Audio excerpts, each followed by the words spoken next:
안녕하십니까. 7시 30분이 됐네요. 시작해 보겠습니다. 식사들은 맛있게 하셨습니까? 네. 아까도 잠시 말씀드렸는데, 오디오가 물려서, 제가 저 혼자 떠들고, 다른 분들은 이제 문자로 하시는 게, 커뮤니케이션이 좀 좋을 것 같습니다. 오늘 이제 다룰 내용은 채권 시장을 통해서 바라보는 이제 채권 자체에 대한 이야기, 그리고 이제 금 얘기도 잠시 하고, 그다음 부동산 얘기도 조금 하고, 부동산 이야기, 그 다음에 이제 주식 얘기도 좀 하고, 이렇게 할 생각입니다. 이렇게. 첫 번째 이제 다룰 얘기는 이제 코로나와 관련해서 일단 채권 시장하고 채권 상품이 좀 어떻게 바뀌었냐, 요 얘기부터 하면 좋을 것 같아요. 재미삼아 이제 보면, 저는 이번에 나타난 현상 중에 하나가 전 세계가 하나로 움직인다라는 것을 잘 보여준 것이 코로나 사태가 아닌가라는 생각이 듭니다. 재미삼아, 뉴욕 공항에 하루에 비행기가 몇 대쯤 내렸는지 아십니까? 비행기. 하루에 오르내리락 거리는 비행기가 3,000대 정도 된다 그러더라고요. 그러니까 이제 하루가 총 24시간이고 1시간이 60분이라고 생각하면 하루가 1,440분인가 그렇게 되죠. 그러니까 1분에 비행기가 2대가 왔다 갔다 하는 거예요. 그러니까 이제 전 세계가 하나의 국가처럼 움직이니까 전 세계가 엄청나게 빠른 속도로 코로나도 번졌는데, 또 하나는 뭔가 하면 그 정도쯤 속도보다 저는 더 빠른 속도가 돈이 아닐까라는 생각이 들어요. 그래서 돈들도 굉장히 빠른 속도로 움직이면서 시장을 이제 힘들게 만들기도 했고, 그 다음에 시장을 갖다가 이제 또 안정화시키기도 하고 이렇게 하지 않았는가라는 생각이 듭니다. 일단 코로나 전후 이제 채권시장, 채권 상품에 대한 얘기부터 먼저 한번 해보면, 일단은 이제 저희가 채권에 대한 강의를 하고 이렇게 했던 것이 2019년 초 정도쯤 되죠. 2019년 초 정도 되는데, 그때를 다시 이제 회고를 쭉 한번 해보면, 회고. 일단은 이제 여기가 그때죠, 그때. 그래서 2019년도쯤인데, 저희가 2019년 4월인가 5월인가 그때쯤 시작했는지 모르겠어요. 그래서 미국이 이렇게 이제 경기 회복기, 그 다음에 경기 확장, 후퇴, 침체기를 거쳐서 채권이 가장 베스트 에셋인 시장 상황들, 여기가 2018년 11월 달부터 이제 쭉 만들어졌고, 이제 2018년 11월 달부터 미국 경제가 되게 안 좋았었습니다. 그래서 안 좋았다는 말은 무슨 뜻인가 하면, 단기 파동으로 올 때 별로 안 좋았었죠. 그렇게 하다가 이제 제가 책을 썼고, 그 책이 이제 2020년도 2월 달에 나왔는데, 그 책을 다 쓴 거는 사실 2019년도 말쯤에 제가 다 쓰긴 했는데, 그때 이제 경제에 대한 얘기를 하면서 경제가 이제 이렇게 바뀐다는 얘기를 했죠. 그래서 2020년 초에는 시장 상황이 어떻게 바뀌었는가 1월 달에 제가 이제 미국을 그림을 그리기를 여기 있어야 되는데, 잠깐만요. 그림을 그리기를 요렇게 해서 미국이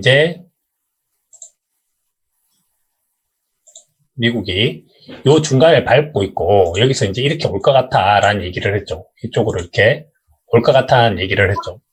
그리고 실제로도 이제 그런 일이 발생을 했는데, 그런 일이 언제 발생을 했는가 하면, 이제 제가 이제 책 쓰면서도 좀 신경을 썼었고, 포트가 이제 움직이기 시작을 했는데,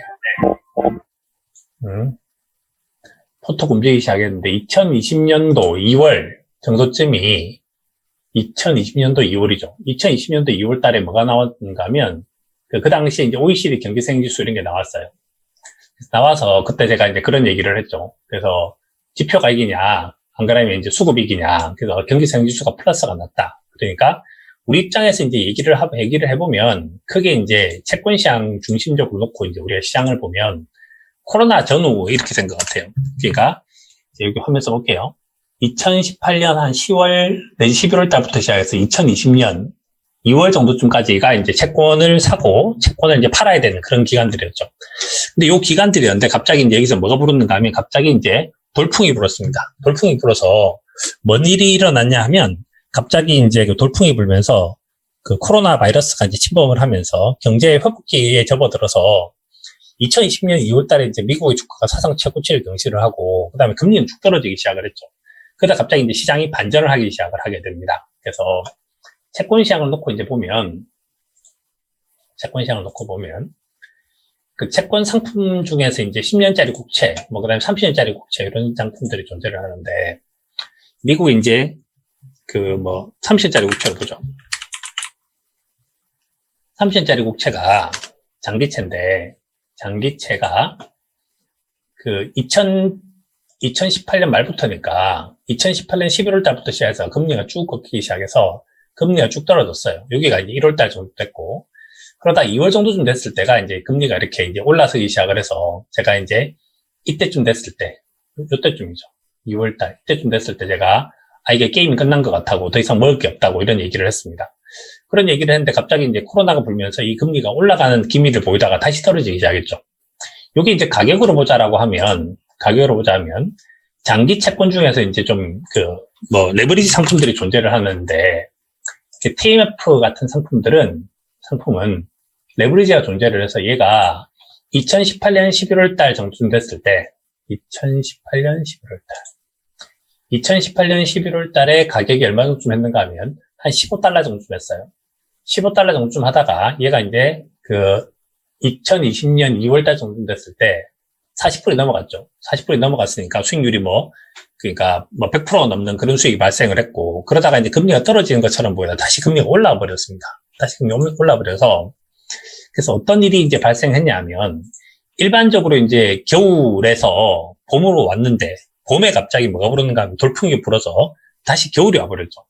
다시 겨울이 와서 채권 시장에서 경기가 나빠지면 금리가 떨어지기 시작했는데, 거기다가 뭐랬는가 하면, FRB가 나서서 단기 채권 사고, 장기 채권 사고, 이렇게 하면서 또 채권 가격 상승, 주식 가격 상승, 이런 모든 가격들의 상승이 이제 일어나기 시작을 하게 됐어요.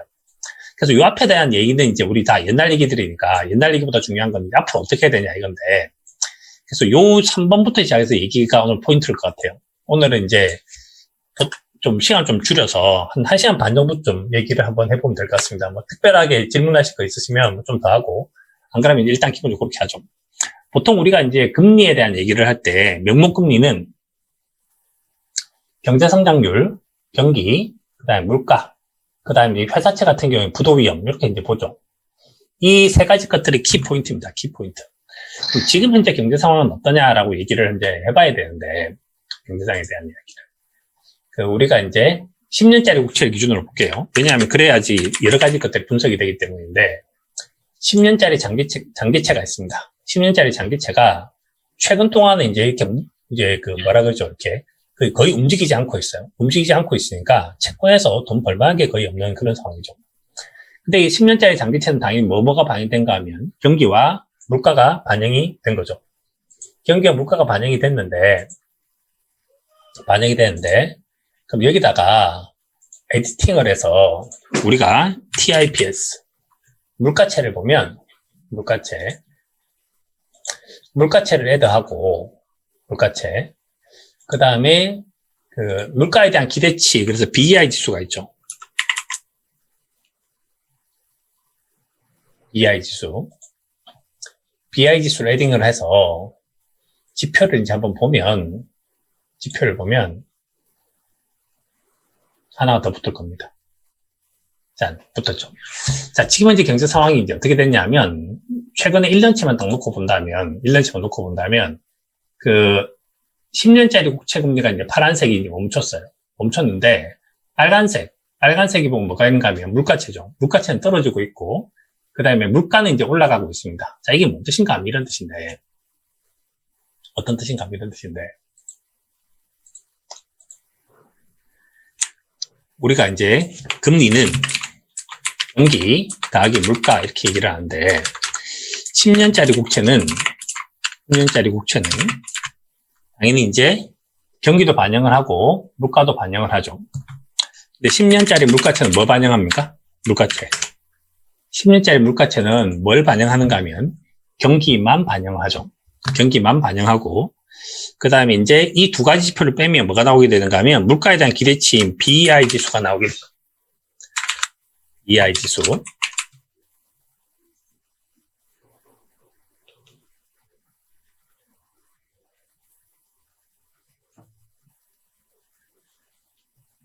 BEI 지수를 보면 BEI가 물가에 대한 기대치죠. 기대치인데 현재 경제 상황은 어떠냐라고 하면 그 선행지수와 동행지수가 되게 다르다 이렇게 볼 수 있고요.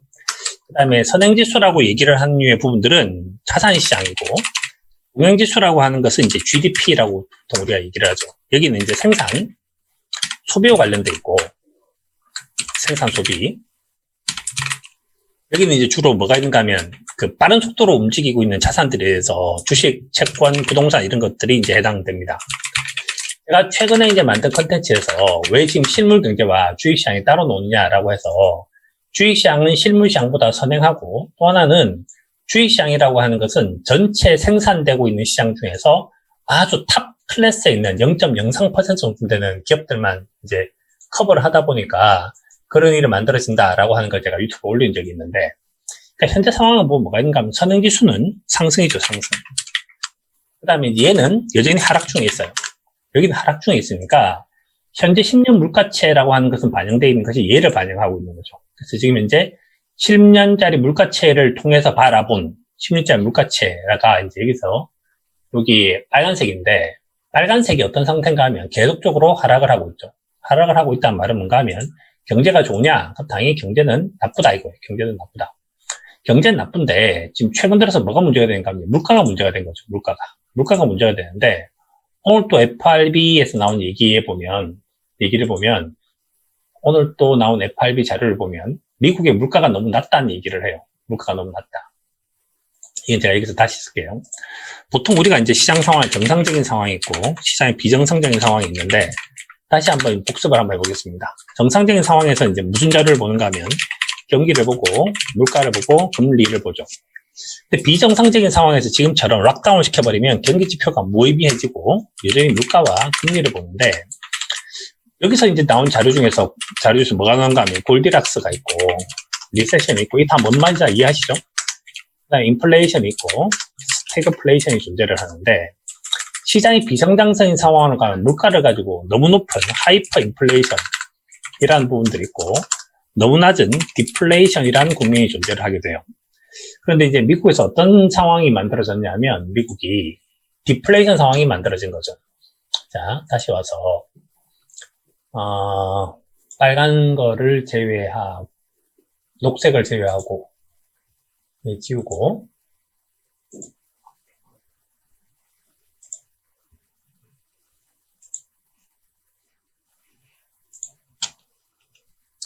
자, 얘도 지우고 보면 물가가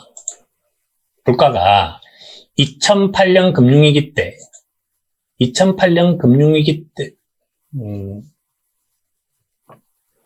이게 더 당겨져야 되는데, 자, 2008년 금융위기 때도 물가가 0.5 밑으로 떨어지는 이런 디플레이션 위험이 존재해서 양적 완화를 했고, 이거에도 마찬가지죠.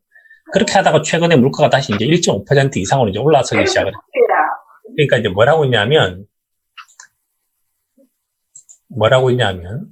그 물가가 디플레이션 위협에 있어서 결국은 뭘 풀었는가 하면 돈을 많이 풀었죠. 그래서 통화 지표가 되게 중요한 지표가 되고, 중요한 지표. 그래서 경기를 살리는 데 있어서 어떤 방식을 통해서 살리는가 하면, 물가가 떨어지면 디플레이션이 되면 사람들이 생산과 소비를 하는 데 있어서 소비를 한다 안 한다 그랬죠. 물가가 낮으니까 더 떨어질 거니까. 하이퍼 인플레이션 되면 못 산다 그랬죠. 그래서 하이퍼 인플레이션도 막고 디플레이션도 막고 해야 되는데, 이 역할을 누가 하는가 하면 FRB가 합니다.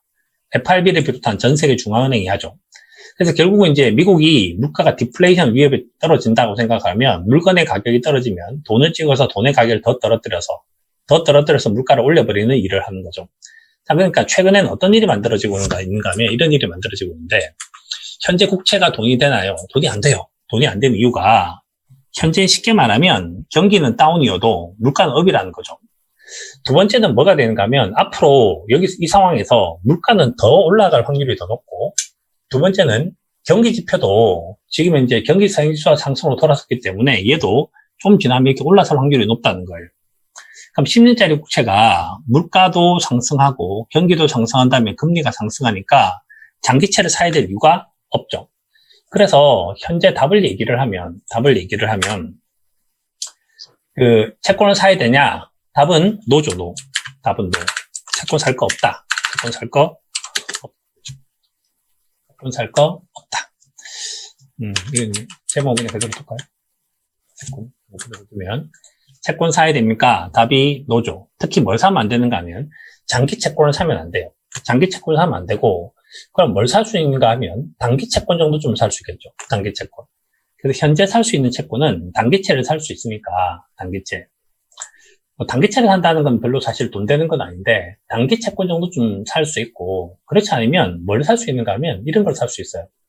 그 제가 책에도 적었고 이번에도 마찬가지인데 이번에도 경제가 다시 정상적인 상태로 이제 돌아섰고 그래서 그 당시 1월 달에 이제 쓴 걸로 다시 되돌아가야 되는데 그 당시 제가 이제 뭔 얘기했는가 하면 단기채, 그러니까 단기로 투자를 할 사람들은 TLT 같은 걸 사거나 레버리지는 TMF를 사라. 그 다음에 TMF를 사고 난 다음에 장기채 다음 뭡니까? 장기채 다음은 우량회사채죠. 우량회사채. 그래서 그때 이제 저희가 같이 얘기를 했던 내용들이 뭐가 있냐면 채권 시장에서도 사이클이 도는데 어떤 순서로 채권을 사야 되냐라고 얘기를 해서 그 당시 나온 얘기가 이랬죠. 장기 채권 사고 난 다음에는 우량채 12BW 사고 하이힐드를 사는 건데 여기서부터 이렇게 돌아선다고 생각하면 지금은 우량채는 살 수 있을 것 같아요. 우량채를 산다는 아이디어는 이런 거죠. 이번에 결국은 여기서 보여주는 것은 뭔가 하면 장기 채권은 살 게 없어요. 그러니까 국채는 살 게 없죠. 근데 국채가 금리가 떨어지기 시작하면 항상 FRB는 금리가 어떤 식으로 떨어져 왔는가 하면 한국은행도 마찬가지고 다 마찬가지인데 금리가 떨어지는데 순서가 존재를 하죠. 순서가 존재해서 어떻게 금리가 떨어지는가 하면 이거 되게 중요한 표죠. 중요한 표. 한국은행도 마찬가지고 미국 FRB도 마찬가지인데 금리가 떨어지면 지표채가 떨어지고 비지표채가 떨어집니다. 이게 그 순서라는 거죠. 순서 똑같이 떨어지고 단기채 떨어지면 중기채 떨어지고 장기채가 떨어져서 단기채 떨어지고 한 다음에 장기채로 가는 거죠. 그럼 이 포인트를 보면 국가가 떨어지고 은행채 떨어지고 회상채가 떨어져요. 이게 뭐가 떨어진가 하면 신용등급 높은 거, 신용등급 낮은 거, 그다음에 미국 신용등급 더 낮은 거, CCC까지 가죠. 그럼 지금 국채는 먹을 거 없다고 생각하면 어디로 갈 수 있는가 하면 AA 정도쯤 갈 수 있을 것 같아요. 그래서 채권을 사는데 제가 또 이제 이게 들어온 김에 한번 이제 말씀을 한번 드려보면 ETF DB에 들어와서 검색창에 인베스트먼트 그레이드라고 누르면 이런 게 뜹니다. 어디 갔어? 인베스트먼트 그레이드 누르면 투자 등급이 괜찮은 이제 채권이 뜨죠. 채권이 떠서 제일 위에 뜬 채권이 뭔가 하면 여기 LQD, VCIT 이런 채권들이 듭니다. 그래서 LQD라고 하는 채권들이 이제 그 채권이죠. 바로 우량회사채에 해당되는 채권이죠. 최근에 신문에 보면 이제 하버드 대학인가? 그래서 그 채권이 어떻다 저렇다라는 얘기를 하는데, 그래서 이게 투자 등급에 해당되는 채권들이에요. 그래서 인베스트먼트 그레이드 채권이니까 LQD 같은 것들을 사는 것은 괜찮은 의사결정이죠. 그래서 이제 LQD 같은 걸 산다 하면 LQD가 우량회사채로 만들어져 있으니까 최근에 이제 주가가 이제 박살나고 그러고 난 다음부터 시작해서 쭉 올라서기 시작을 했고 지금 이제 고점을 다시 경신을 한 그런 상황이죠. 그래서 저는 이제 요 채권은 좀 그래도 나름대로 아직까지도 투자 등급 아직까지 기간이 있다고 생각해요. 기간이 있다는 말은 뭔 뜻인가 하면 투자를 할 때 제일 어려운 때가 언제가 제일 어려운 때인가 하면 이런 때가 제일 어려운 때입니다. 그래서 변곡점인 거죠. 변곡점. 예를 들어서 여기서 사는 건 되게 쉬운 거예요. 금리가 이렇게 떨어질 거니까. 근데 여기서 사면 굉장히 마음이 불편해지죠. 그래서 2018년 말에 산 사람은 마음이 되게 편안한데 2019년 중반에 산 사람은 마음이 되게 좀 불편하기도 했었습니다. 근데 그럼에도 불구하고 저는 이제 포지션을 잡아야 된다고 생각하는 사람이기 때문에 포지션을 잡아라고 말씀을 드렸는데 하여튼 좀 되게 힘들죠. 그럼 지금 현재 LQD 같은 경우도 보면 뭐가 있는가 하면 지금 현재 계절 상분 상태에서 굉장히 적합한 그런 자산이라고 봐요. 그런 자산이라고 보는 이유가 왜 그러냐 하면 자, 현재 경제 상황에 대한 진단을 하면 이렇습니다. 현재 상태는 어떠냐라고 하면 현재 상태는 요건 제가 이제 지난번에 한번 수업을 하면서 여러 번 이제 보여드렸는데 스마트폰으로 이제 이렇게 봤죠. 그래서 우리가 여기서 이제 요거 트레이딩 이코노믹스 같은 데 들어와서 여기 선 3개가 있고, 그 다음에 여기 보면 와치리스트가 있죠. 와치리스트를 하면 이런 걸 만들 수 있어요. 그래서 미국의 비즈니스 컨피던스 인덱스가 지금 이제 52.6을 기록해서 현재 지표가 다시 상승세로 돌아서서 실제로 보자라고 하면 되게 놀랍게도 경기 지표가 플러스로 돌아섰습니다. 플러스로. 그 다음에 중국, 넘버 2인 중국도 이제 가이신 지수가 다시 50을 뚫어서 다시 플러스가 됐고요. 그래서 이제 한국이라든지 이런 나라들은 아직까지도 플러스가 아니고, 한데, 한국은 플러스가 아닌데, 일단 기본적으로 전 세계 넘버 1, 넘버 2인 미국이라든지 중국이 플러스가 되고 있는 상황이어서 현재 상태에 대한 진단을 해라 라고 말을 한다면, 현재 경기는 어때요? 라고 말을 하면, 경기는 상승으로 돌았다. 상승으로 돌았단 말은 뭔가 하면, 경기 선행지수가 상승으로 돌았다는 거죠. 그래서 경기 선행지수가 상승으로 돌아서 보통 우리가 이제 체감을 하기엔 되게 힘들겠지만, 그러니까 이게 아직 안 느껴지는 거죠. 안 느껴지지만, 그래서 제가 7월 달부터 여기를 다 상승으로 돌렸고, 여기도 상승으로 돌렸죠.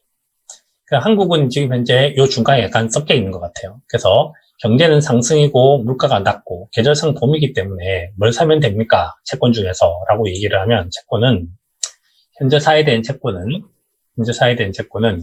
어떤 채권을 사야 되느냐 하면 봄에 올린 채권을 사야 된다. 그러니까 우량 채권을 사는 건 맞다. 그 다음에 약간 더 리스크를 갖겠다고 생각을 한다면, 왜냐하면 지금 우량채가 먹을 게 너무 없잖아요. 지금 현재 우리나라도 마찬가지로 금리가 너무너무 낮은 수준에 있으니까. 그럼 약간 용감하게 하이힐드 채권을 살 수도 있어요. 하이힐드 채권을 사는 것은 이제 어떤 개념에서부터 출발하는 건가 하면 그 믿음에서부터 출발을 하는데, 그 믿음에서 제가 그 하이힐드 채권 계속 올려드린 거 아시죠? 여기 하이힐드 스프레드 계속 올려드린 거 아시죠? 그 채권 시장을 보면 여기 이제 코로나 전후 FRB가 나왔던 리포트를 쭉 쓴 건데 미국의 중앙은행이 뭘 샀는가 하면 일반적으로 이제 경기 물가 금리 이렇게 보다가 시장이 이제 비정상적인 상황으로 오니까 금리를 쭉 떨어뜨리기 시작을 했고요. 금리를. 그 다음에 이제 무제한적인 양적 완화를 하겠다고 발표했던 날이 3월 23일이었고, 알고 봤더니 이날이 최저점이었죠. 최저점. 그 다음부터 시작해서 뭘 했는가 하면 쭉 뒤에 나오는 것이 뭐가 나오는가 하면 회사채를 산다는 얘기가 나와요. 회사채를 산다. 어딘가 있습니다. 회사채 잘 아시죠? 뉴스. 그래서 회사채를 사서 뭘 했는가 하면 하이힐드 채권을 샀어요. 하이힐드 채권을 사서 방금 봤던 이 그림이 실제로 여기에 올라온 그 그림이에요. 또 하나는 어떤 걸 살 수 있는가 하면 ETF에 들어와서 또 여기서 검색창에 하이힐드라고 검색할 수 있죠. 하이힐드라고 검색하면 또 ETF 중에서 뭐가 있는가 하면 사고 팔기 좋은 상품 중에서 하이힐드 해서 HYG가 있어요. HYG. 얘도 최근 들어서 수익이 상당히 좋았죠. 상당히 좋았다는 말은 뭔 뜻인가 하면 FRB가 절대 부도를 내지 않겠다라고 선언을 했기 때문에 얘도 많이 올랐고 HYG도 많이 올랐습니다. HYG도 많이 올라서 얘도 최근에 1년 동안 수익이 여기서 한 70달러부터 시작해서 한 85달러까지 됐으니까 그 YTD로 YTD는 여기서부터 해야 되는구나. 하여튼 그래서 얘는 그 지금 이제 HYG는 현재 상태에서부터 시작해서 시간을 가지고 우리가 그 다음 시즌까지 생각한다면 그 다음 시즌이라고 하는 건 여름인데요. 보통 이게 여름에서 한 제사인데 좀 더 길게 생각하면 얘도 살 수 있을 것 같아. 그래서 지금 현재 채권을 산다고 생각을 한다면 저는 채권 사야 되나 꼭 사야 될 필요 사실 없다고 생각해요. 꼭 사야 될 필요 없다. 왜냐하면 별로 룸이 없기 때문이죠. 떨어질 룸이 없는 이유는 현재 경기 지표도 좋아지고 있고 물가도 조금씩 양적 완화를 해서 상승하고 있기 때문에 사야 될 필요가 없다.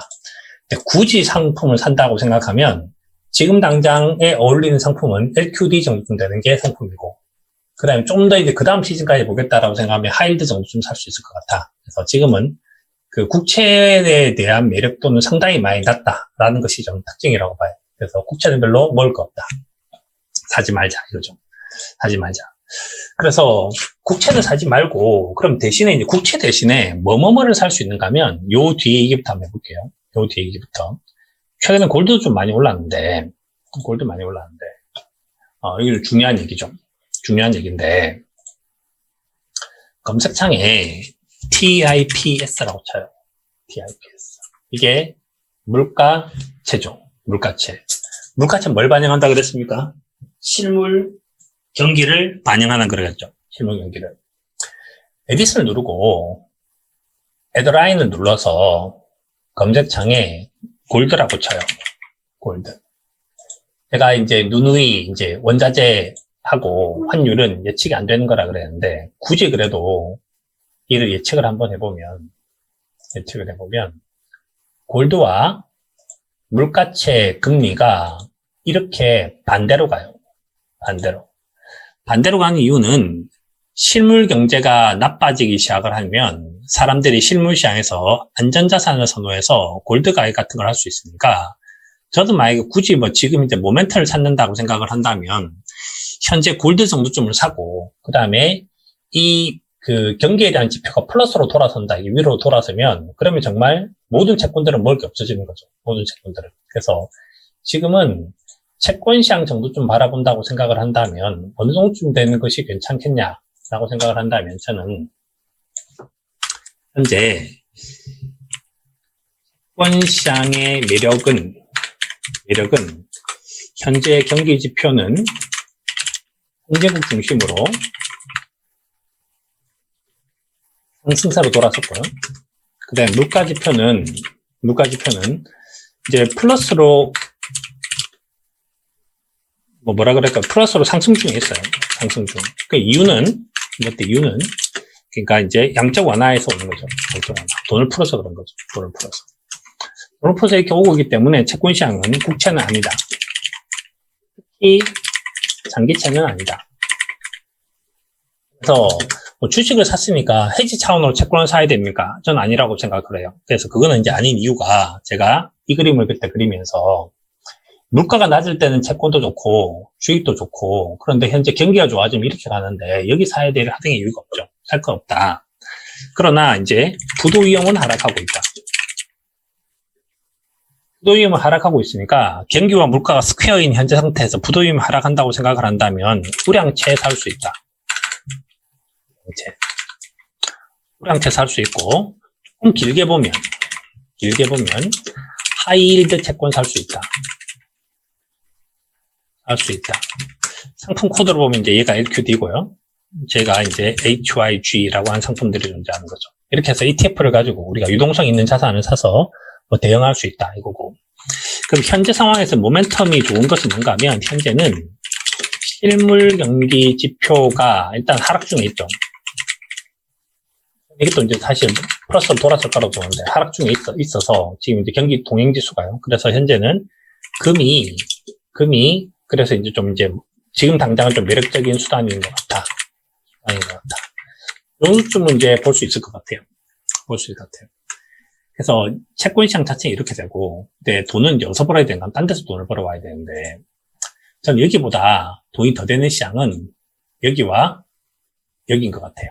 주식시장과 부동산 시장인데, 우리 예전에 이제 채권 수업하면서 그때 했던 얘기 중에서 이런 얘기를 되게 열심히 했죠. 어떤 얘기를 되게 열심히 했는가 하면, 이런 얘기를 했죠. 채권이 부동산의 미래다. 두 번째는 무슨 얘기를 했는가 하면, 채권은 주식의 등대다. 이런 얘기를 했죠.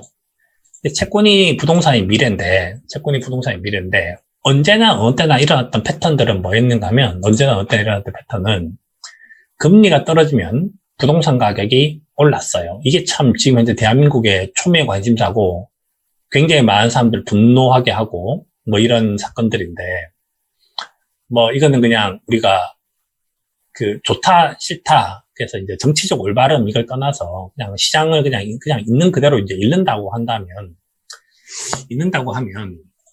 시장 상황은 뭐가 만들어지는가 하면 채권 다음에는 항상 부동산이라는 자산이었고 지금 최근에 이제 부동산 관련된 자산들도 되게 좋아져서 그래서 이제 최근에 제가 이제 요 자료도 보여드렸었는데 피델티 자료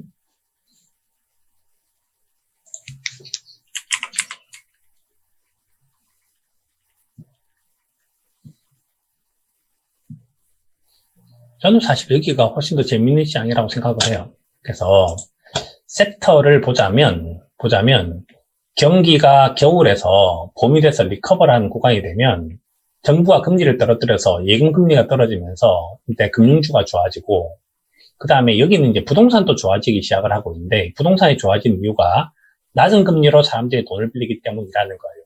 돈을 빌리기 때문인데, 저는 사실 오늘 하고 싶은 얘기는 좀 주로 사실 저는 여기 있다고 보는데, 여기, 네. 채권 시장을 통해서 우리가 다른 시장에 대한 투자를 해보는데, 금리가 떨어졌는데, 미국에는 30년짜리 금리가 있죠. 30년짜리, 모기지 금리가 있죠. 30년짜리 모기지 금리가 있는데, 제로금리까지 떨어져서, 단기금리가 지금 현재 2008년 금리까지 떨어졌는데, 이 자료를 보시면, 지금 현재 30년짜리 모기지 금리는, 미국이 태동하고 난 다음에 언제인지 모르겠지만 하여튼, FRB가 만들어지고 난 다음에는 아마 제일 낮은 금리가 아닐까 하는 생각이 들어요. 그래서 2008년 금융위기 때도 미국의 이제 모기지 금리가 6% 정도쯤 됐었고, 2010년도, 2011년도 좀 됐을 때도 제일 낮은 수준이 한 3.5 정도쯤 됐는데, 최근에는 처음으로 역사상 이게 3이 깨진 적이 있어요. 3이 깨진 적이 있어서 미국의 금리가 가장 낮죠. 가장 낮은데, 그래서 낮은 금리 때문에 발생하는 희한한 일들이 현재 존재를 하고 있다는 겁니다. 존재를 하고 있는데, 모든 나라들이 다 뭐가 큰가 하면 부동산 시장에서는 전부 다 LTV가 커요. LTV. 미국 평균 LTV가 한 90% 가까이 되고, 우리나라처럼 이렇게 LTV가 하루아침에 70에서 40이 됐다가 40이 제로가 됐다 이렇게 하진 않죠. 그래서 제가 예전에 말씀드린 것처럼 네덜란드는 LTV를 103에서 102로 떨어뜨리는데 무려 1년 가까이 쓴 적도 있었거든요. 그래서 통상적으로 이제 교량형을 바로 틱틱 바꾸지 않습니다. 그러다 보니까 금리가 떨어지면 부동산 시장이 상승을 하기 마련인데, 여기 와서 이제 지표를 보면, 이건 여기서 보여드리겠죠. 이제 지표를 보면, 신문에 보면 이제 미국 집값이 어떻다 저떻다 이런 얘기를 되게 많이 하고 이제 하는데, 미국의 케이스 실러 지수, 우리나라로 따지면 부동산 종합주가 지수인데, 얘가 이제 상승 중에 있죠. 상승 중에 있고, 얘가 일단 기본적으로 그렇게 비싸지 않아요.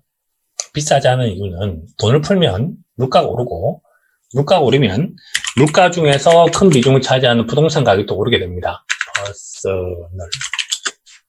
자, 미국에 물가지수가 있는데, 물가지수 레딩을 해서 비슷한 라인에 이렇게 맞춰서 이렇게 집어넣으면,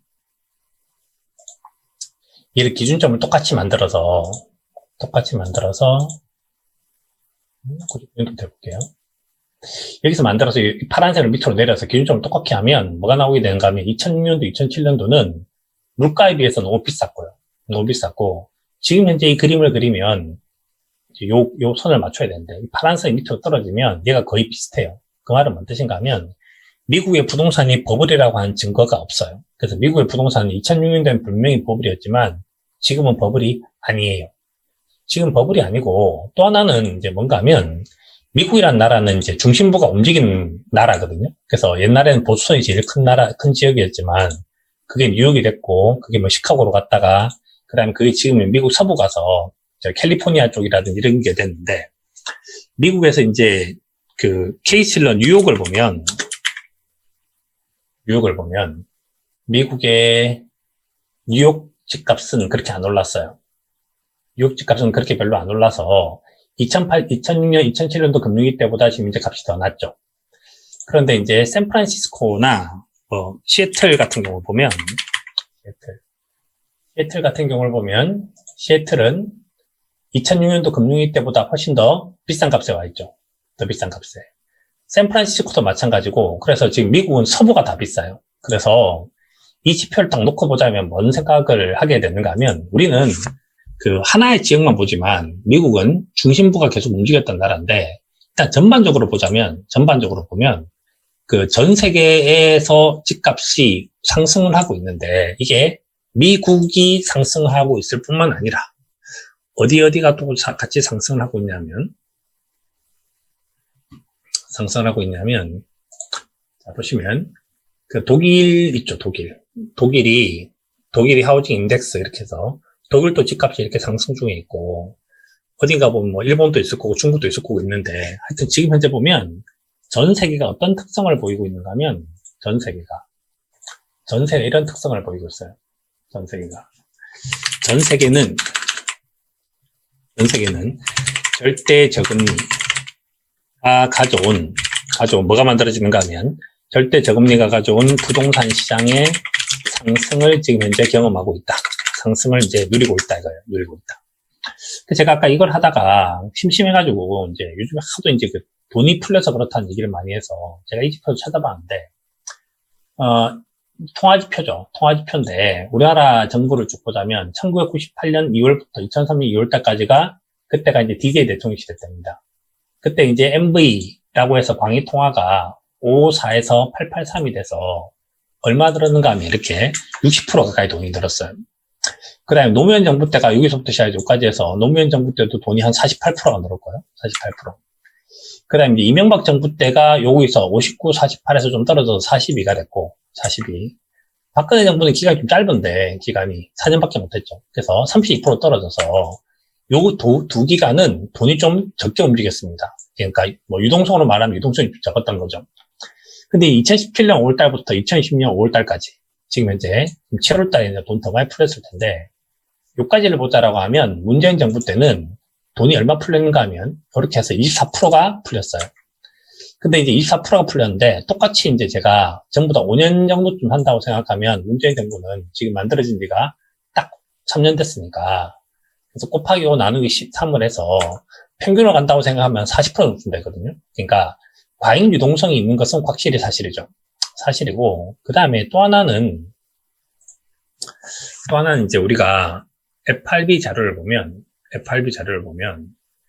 FRB의 most popular를 보면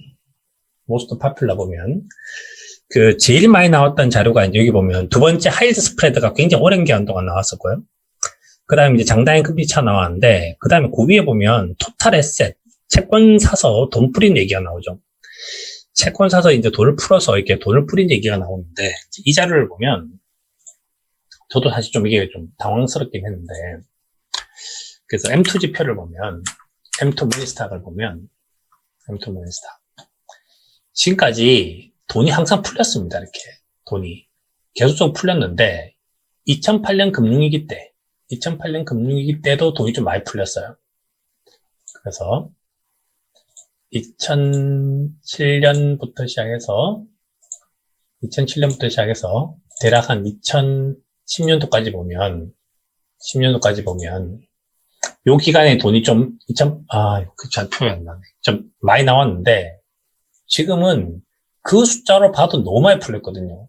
그래서 이게 M2 머니스탁이니까 얘는 광의 통화 자체가 되게 많이 풀린 거예요. 그래서 여기서 풀린 거랑 좀 차원이 다르게 돈이 풀려서 전 세계의 중앙은행이 마치 느낌이 이 정도쯤 되는 느낌이니까 돈이 정말 많이 풀린 게 사실이에요. 그러니까 지금은 절대적인 금리도 떨어졌고 절대금리도 떨어졌고 두 번째는 돈의 양도 늘어서 지금 전 세계적으로 뭐가 있는가 하면 모든 것들이 위로 올라버렸죠. 위로 올라버렸다는 말은 뭔 뜻인가 하면 제가 그런 표현을 좀 많이 들었었는데 여기 이제 이렇게 있는데 여기 밑으로 뭐가 이제 들어가면 이게 쑥 위로 올라올 거 아닙니까? 이렇게. 그래서 마치 멘틀이 밑으로 쭉 빠지는 바람에 지각판이 움직이는 그런 상황이 만들어져서 부동산 시장이 현재 상승하고 있는 것은 우리나라에서만 일어나는 것이 아니라 전 지구적 현상이라고 저는 생각을 해요. 그래서 이제 여기가 상승하고 있다.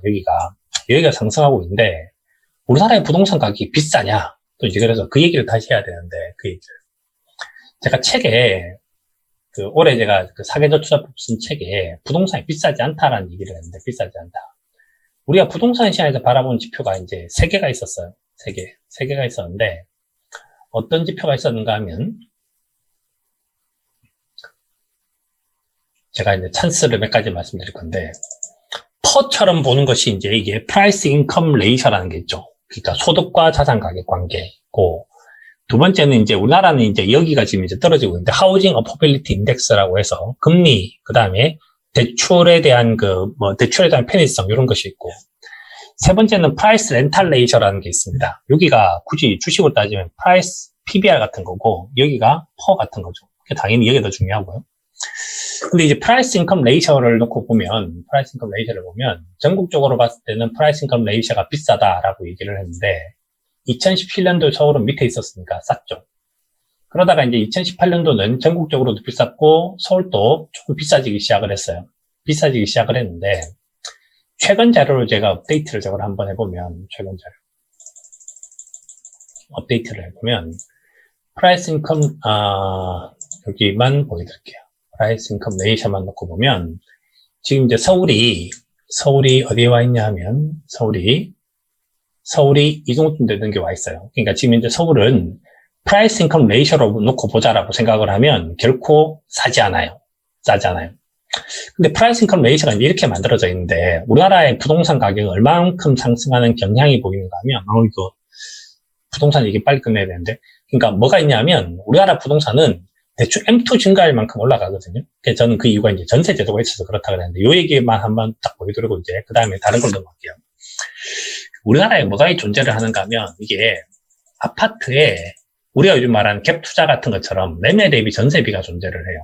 전세비가 존재를 하는데, 98년도는 서울이 매매 대비 전세가 50%였어요. 그러니까 집값이 10억인데 전세는 5억이었단 거죠. 근데 이제 현재 이렇게 쭉 돼서 여기 높았을 때 65까지 간 적이 있고, 여기 더 높아서 여기 75까지 간 적이 있고, 근데 현재 이 지표가 어디 와 있는가 하면 현재도 여전히 55가 넘거든요. 55가 넘는데 요거는 요 얘기만 말씀드릴게요. 보통 우리가 이제 부동산 시장에 대한 얘기를 할 때 여기다 쓸게요. 여기다가 부동산 시장에 대한 얘기를 할 때 보통 우리가 이제 실수요가 있고 가수요가 있습니다. 실수요는 전세죠. 가수요는 매매 이렇게 이제 봐요. 매매 보는데, 그럼 예를 들어서 가격이 이제 하락 압박을 받을 때는 실수요자는 필요한데 가수요자는 필요하지 않을 때예요. 그래서 1998년도와 2008년도가 우리나라에서 프라이스 렌탈 레이셔가 전부 다 값이 41대입니다. 40. 그러니까 서울을 기준으로 하면 집값이 10억인데 전세가 4억이라는 거죠. 그러면 가수요자들이 무려 6억을 정도 좀 더 내야지, 60% 더 내야지 집을 살 수가 있게 됩니다. 이때쯤 되면 집값이 움직이지 않아서 2010년, 2011년도도 마찬가지고 99년도, 2000년도 마찬가지였어요. 근데 이제 이게 상승하려고 하면 어떻게 돼야 되는가 하면 여기가 높아지는데, 이게 60 정도쯤 된다고 생각을 해보죠. 60 정도쯤 된다고 생각을 하면 전세가 6억인데 매매가 4억이니까 지금처럼 금리가 낮으면 매매하기가 되게 쉬워진다는 거예요. 쉬워진다. 그 사람들이 법인을 만들고 뭘 하고 이렇게 넘어가고, 여하튼지 그 어떤 수단과 방법을 가려서라도, 무슨 방법을 찾아서라도 사고 싶은 욕구가 생긴다는 거죠. 그래서 이제 60이 되기 시작을 했던 기간이 언제냐 하면, 프라이스 렌탈 레이셔가 제일 높았던 구간이 여기가 이제 2002년도쯤 됐어요. 2002년도. 그래서 노무현 정부가 들어섰을 때 우리나라가 이게 64까지 갔거든요. 그러다가 쭉 떨어질 때까지, 이게 프라이스 렌탈 레이셔가 떨어졌단 말은 둘 중에 하나죠. 프라이스가 올랐거나 프라이스가 오르면 이게 이제 떨어지게 되죠. 그 다음에 이제 좀 하필이면 또 슬프게 박근혜 정부에서 노무현 정부로 넘어갈 때는 이게 무려 75까지 가 있었어요.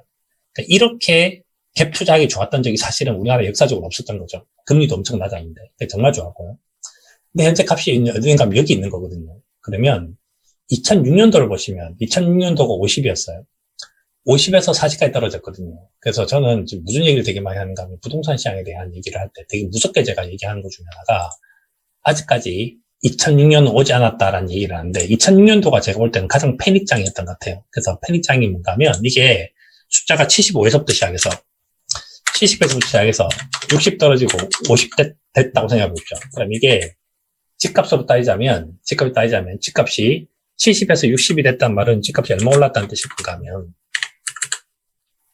집값이 이게 16% 올랐다는 뜻일 거고, 이게 그런 뜻일 거고, 그 다음에 60에서 50이 됐단 말은 뭔가 하면 전세가 똑같다고 생각을 하고도 집값이 이만큼 움직였다는 뜻이거든요. 그래서 여기가 끝이 나게 돼요. 끝이. 그래서 전 지금 이제 딱 놓고 보자면 어떤 특성을 보이고 있냐 하면, 서울과 수도권을 중심적으로 한다고 생각을 하면 여전히 집값이 싸다고 생각하는 사람들이 분명히 존재한다. 근데 프라이스 인컴 레이셔를 보자면, 그래서 여기서 이제 연거리라는 말도 나오는데, 뭐가 나오는가 하면 여기까지 나오는 것 같아요. 그래서 우리나라의 부동산을 사람들이, 부동산 하는 사람들은 뭐 그걸 1급지, 2급지 이런 단어를 쓰더라고요. 저는 뭐 그런 단어는 잘 모르겠고. 그래서 여기 보면 뭐가 존재를 하는가 하면, 그게 존재를 해요. 값이 다 다르죠. 값이 달라서, 우리가 이제 프라이스 인컴 레이셔 이런 거 계산할 때도 소득 수준을 따라서 소득 수준을 1순위, 2순위 하게 소득 수준을 1, 2, 3, 4, 5로 하고 여기도 1, 2, 3, 4, 5로 하는데 현재 대한민국에서 이 밑에 층에 있는 사람들은 갈수록 소득이 떨어져 가고 있고 위에 층에 있는 사람들은 소득이 갈수록 커져 가고 있죠. 그래서 현재 상태는 뭐가 있는가 하면 이렇게 되는데 우리나라는 평균적으로 서울이 여기가 13에서 14 정도쯤 하거든요. 서울이 13에서 14 정도쯤 하니까 서울이 평균적으로 13에서 14 정도쯤 한다라고 생각을 하면 그 집의 가게가 연봉을 1억을 번다고 생각하면 집이 13억에서 14억쯤 한다는 뜻이에요.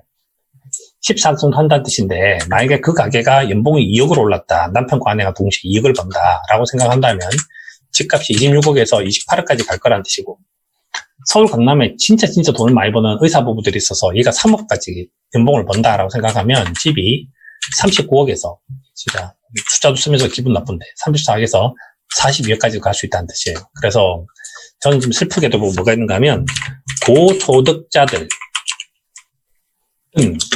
프라이스 인컴 레이셔가 낮다예요.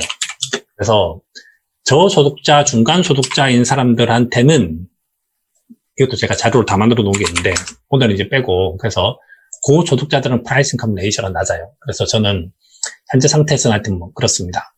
그렇고 그럼 도대체 이제 어떤 데서 찬스가 있을 거냐라고 생각을 하면 아까 이제 한 분이 그런 질문을 하셨는데 저는 이 두 가지 자산에 대해서 갖고 있는 제 특징이 쉽게 안 빠진다요. 쉽게 안 빠진다. 그건 우리나라와 마찬가지고 미국도 마찬가지고 다 쉽게 안 빠지는 거고 중심부의 집값은 계속적으로 올라갈 건데 왜 중심부가 그런가 하면 중심부에 있는 사람들의 소득은 전혀 안 줄어서 그래요. 아마존하고 애플 최근에 주가 올라가는 거 보셨죠? 그래서 거기 있는 사람들의 소득이 떨어지겠냐고요. 거기 있는 사람들 소득이 떨어지지 않는다면 그쪽에 있는 사람들은 더 좋은 집을 갖고 싶어 할 것이고 그래서 가격이 상승할 확률이 높다. 이게 이제 특징인 것 같아요. 근데 그러면 이제 무슨 찬스가 있다고 생각을 하는가 하면 저는 이거는 이제 제가 지난번에 요거는 레이 달리오에 대한 얘기를 하면서 제가 그 얘기를 한 적이 있었었는데 그 얘기를 하나 해볼게요. 근데 이제 의외의 찬스가 있는데 저는 의외의 찬스가 이제 경매라고 본 거죠. 왜 이 경매가 의외의 찬스냐 하면 항상 이게 위기가 되면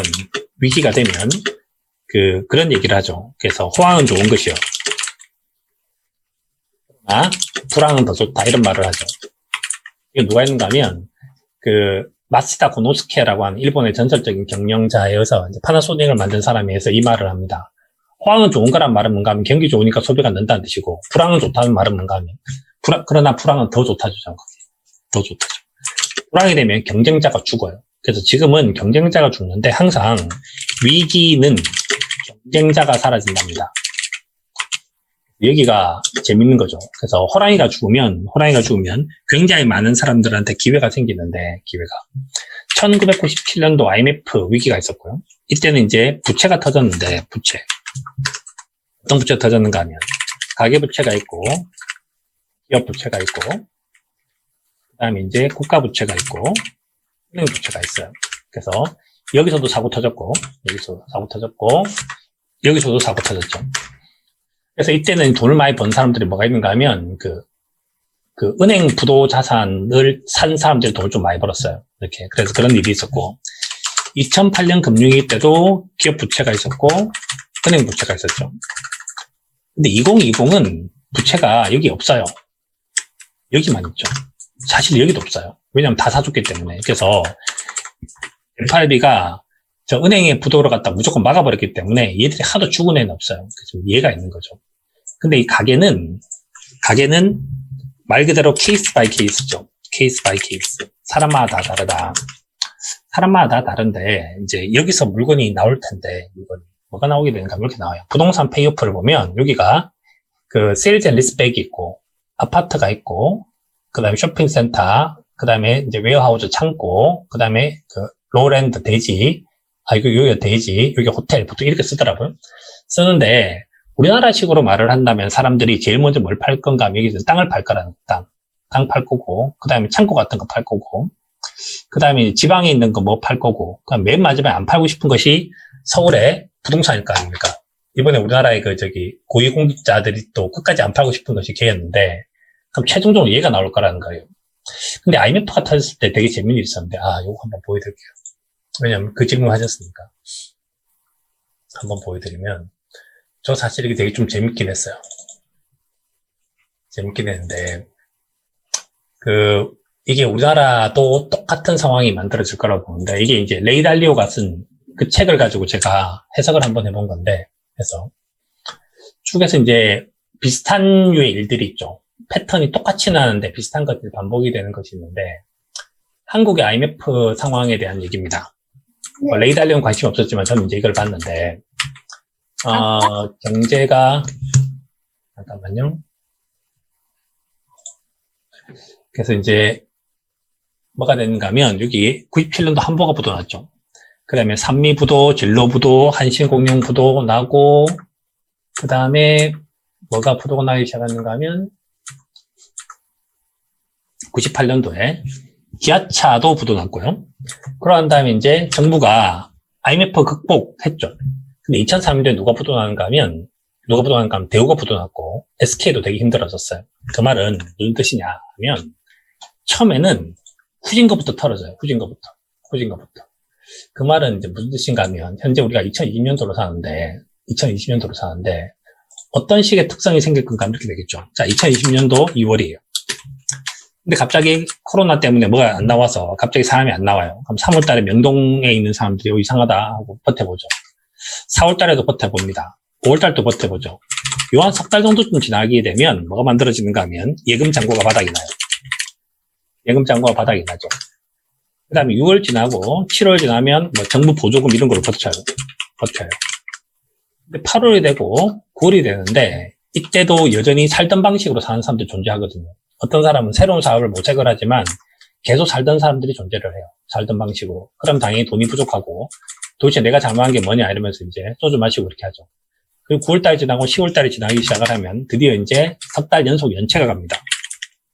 석 달 연속 연체가 가면 드디어 이제 은행에서 내용 증명을 보내겠죠. 선생님 왜 그러십니까? 돈 갚으셔야죠. 이렇게 하는 거죠. 그럼 이 사람이 또 뱉게 이렇게 얘기하죠. 그럼 이제 2021년도가 되면 드디어 이제 차압딱지가 붙고 뭐가 터지기 시작하겠죠. 그래서 저는 이번 시장에서 되게 좀 재미있게도 가계 부채가 문제가 터져서 우리나라 가계 자산은 75%가 부동산이기 때문에 뭐가 터질 건가 하면 저는 이렇게 사는 방법이 하나가 있고 두 번째 의외의 찬스는 여기가 있는데 그래서 여기는 제일 좋은 게 일단은 공부를 해야 돼요. 우리가 처음으로 이제 글로벌 주식에 대한 공부를 하고 이렇게 하듯이 공부를 해야 되고, 그 다음에 이제 어떤 새로운 경험이 필요하죠. 경험이 필요하다는 말은 뭔가 하면, 법원도 한번 가보고, 그 다음에 뭐 책도 한번 사보고, 그래서 뭐 그런 걸 한번 해봐야 되지 않을까. 그래서 저는 이번에 경매도 나올 거고요. 그 다음에 뭐도 나올 건가 하면 공매도 나올 거예요. 또 재밌는 말씀 하나 드리면, 재밌는 얘기를 조금만 더 하면, 우리나라에 보면 그게 있는데, 공원 있잖아요, 공원. 요즘에 용산민족공원이기 때문에 되게 말이 많은데, 위키피디아에 들어와서 저도 이걸 찾다가 좀 재밌게 본 것 중에서 이게 재밌었어요. 미국의 뉴욕을 가장 대변해주는 거는 센트럴파크이잖아요. 센트럴파크.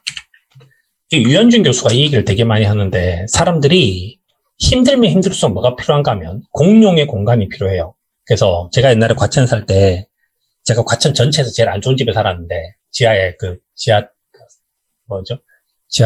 당시 전세가 4천인가 뭐 이런 집에 살았는데 근데 그 바깥에 한번 나오면 과천 어마어마한 공원을 자랑을 했던 곳이거든요. 그래서 제가 과천 살면서 이 모든 곳이 나의 정원이야 뭐 이런 얘기를 이제 하면서 정신승리를 했던 적이 있는데 미국의 센트럴파크이 100만 평입니다. 100만 평인데 얘를 1800년도에 만들었어요. 1800년도에 만들었는데 이거 나오죠. 1930년. 1930년 뭡니까? 기억나는 거? 미국에 대공황이 있었죠. 미국의 대공황이 있고 난 다음에 사람들이 전부 실직자가 돼요. 실직자가 돼서 막 길에서 불황화가 만들어지고 사람들이 술 마시고 소주병 던지고 난리가 난 거죠. 그래서 뭐가 있었는가 하면 그 당시에 이제 이렇게 라구아디라라는 주지사 있지 않습니까? 이 사람. 이 주지사가 뉴욕의 시장이 돼서 뭘 했는가 하면 센트럴 파크를 리모델링을 해요. 그래서 이 센트럴 파크를 뭘 만들었는가 하면 사람들이 실제 휴식할 수 있는 공간으로 만들었어요. 그러면 1800년도부터 시작해서 1930년도까지는 도대체 뭐였냐라고 말하면 여기가 휴식 공간이 아니었어요. 휴식 공간이 아니란 말은 뭔가 하면 여기가 그냥 우범지대였어요. 우범지대. 그러니까 나무가 되게 빽빽하게 있고 지역 자체가 되게 크기 때문에 여기를 길 지나가면 이제 강도한테 칼 맞고 그다음에 뭐 이제 뭐 강간당하고 뭐 그다음에 도둑질하고 이렇게 했던 곳이었거든요. 그럼 대한민국도 이제 뭘 해야 되는가? 이런 짓을 해야 된다는 거죠. 그래서 저는 지금 이제 더 재밌다고 생각하는 것이 뭔가 하면 경매가 있고 공매가 있는데 이번에 제일 괜찮은 것은 뭐가 있는가 하면 저렇게 할 때 제일 괜찮은 거는 미군 부대들입니다. 미군 부대. 미군 부대인데 대한민국 전역에 미군 부대가 있거든요. 대한민국 전역에 미군 부대가 있어요. 이게 뭐 나무 위키인가? 이런 데 들어가면 있더라고요. 여기 들어와서 미군 부대. 미군 부대라고 누르면 우리나라 미군 부대가 최근에 이제 동두천, 의정부 많이 올랐죠. 부동산 여기 많이 올랐고 그 다음에 인천, 서울 여기가 그거고요. 그 다음에 부산에 가면 뭐가 있는가 하면 부산에 가면 여기 하라리아 부대라는 데가 있는데 이거 안 나오네. 그런 데 있고 오산, 평택. 그래서 뭐 전 대구 여기도 괜찮을 것 같아요. 그래서 이런 지역들이 다 뭐가 만들어질 건가 하면 공원화 될 것이다. 그래서 미군 부대는 전부 다 공원화 될 것이고 이 근처에 있는 물건들이 있을 거 아닙니까? 이 근처에 있는 물건들. 이 근처에 있는 주거용이든 뭐 상업용이든 이런 건 괜찮지 않을까 이런 생각이 하나 들고 그 다음 또 하나는 뭐가 있는가 하면 4차 산업혁명이잖아요. 4차 산업혁명이 되면 그래서 뭐가 만들어진가 하면 그 최근에 이제 그 우리가 전부 다 이제 그 비대면 계좌 이거 했지 않습니까? 그래서 모든 은행들, 은행 지점들이 다 사라지고 있어요. 은행 지점 사라짐. 은행 지점들이 다 나오겠죠, 물건으로 나와서 이 은행 지점 밑에다가 이제 스타벅스 갈아 놓으면 되는 거 아닙니까? 다 이거. 그래서 저는 이 시장이 이번 10년 동안의 장에서 의외로 수익률은 낮아도 수익 자체는 좀 높일 수 있는 그런 찬스가 아닐까. 그래서 이런 생각이 하나 들어요. 그래서 여기 하나 들고 이 모든 이유가 다 뭐겠습니까? 이게 코로나님이 가져온 전 세계 제로금리 때문에 그래요. 제로금리 때문에 그런 일이 발생을 해서 요 일이 하나가 있다. 요 일이. 자, 요 일이 하나가 있고 그 다음에 이제 할 얘기는 이제 주식인데 주식. 일단 여기까지는 이해되시죠? 여기까지. 벌써 1시간이 지났군요. 자, 오늘 한 1시간 반 내에서 빨리 끝을 낼게요. 질문이 하나, 오케이. 자, 그 다음 이제 이게 주식에 대한 얘기인데, 주식. 이거는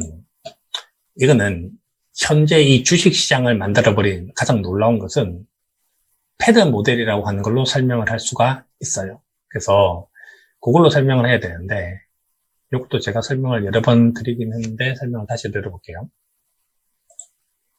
밸류에이션 지표 중에서 뭐가 있냐면 일단 요건 여기서 출발할게요. 퍼가 있는데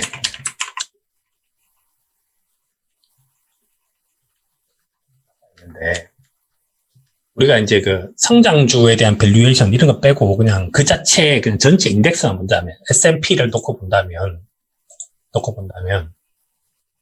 그림을 그릴 때 얘네들이 뭘 쓰는가 하면 왼쪽이 퍼고요.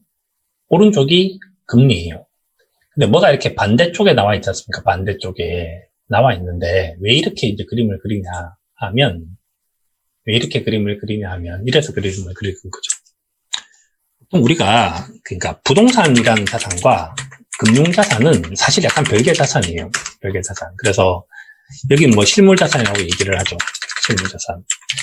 사람들이 이제 그 채권 시장에 대한 얘기 중에서 뭐가 있는가 하면 채권에 대한 것 중에서 세그멘테이션, 그래서 시장이 세그리게이션 된다, 시장이 분리된다라는 말을 하는데 얘 다시 분리가 돼요. 그래서 부동산에 있는 자금이 웬만해서는 주식 채권으로 안 와요.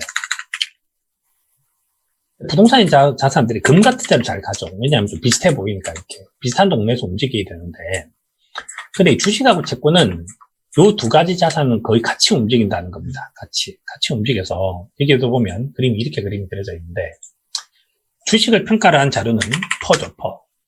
퍼는 프라이스와 어닝 레이셔니까 여기가 퍼가 있는데, 빨리 할게요. 자, 이제 요 얘기만 하면, 여기도 있죠. 그래서 프라이스가 있고, 프라이스가 1000이고, 만이고, EPS가 1000원이다. 그러면 이제 기대수익이 그 돈을 100% 다 배당을 준다고 생각을 한다면, 내가 10,000원 주고 샀는데 1,000원을 받는 거니까, 얼마 받는가 하면 1,000 나누기 10,000 하게 되면 이게 10%가 나오잖아요. 10%. 그래서 퍼가 있는데, 얘가 만약에, 얘가 20,000이면, 그럼 이제 5%가 돼요. 5%. 그래서, 주식의 기대 수익률을 프라이스분의 EPS라고 생각한다면, 얘는 퍼분의 1인 거죠. 자, 그래서 퍼가 있는데, 이거는 제가 그렇게 설명을 많이 드렸는데, 다시 설명 한번 드려볼게요. 자, 한국 상황을 집어넣는다면, 한국은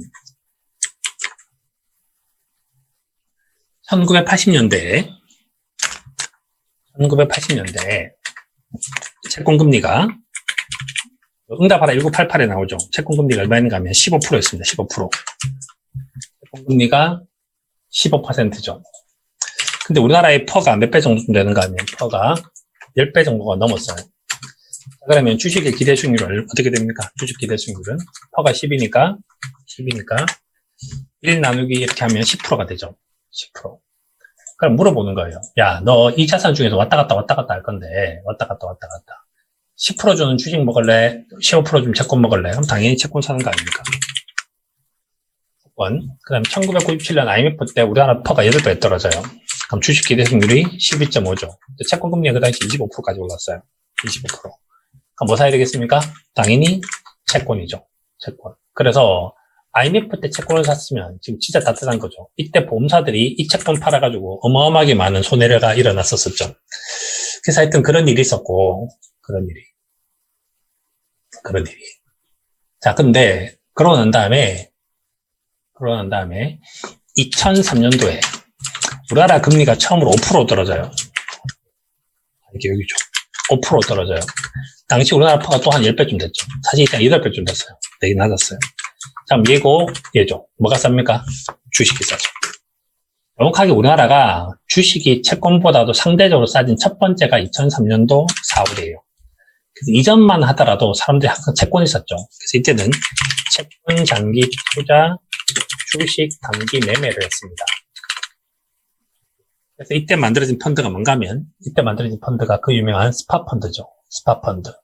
그래서 이 스파 펀드를 시대를 누가 열었었는가 하면 한투가 좀 열었었어요. 그래서 이때 만들어진 것이 스파 펀드가 만들어져요.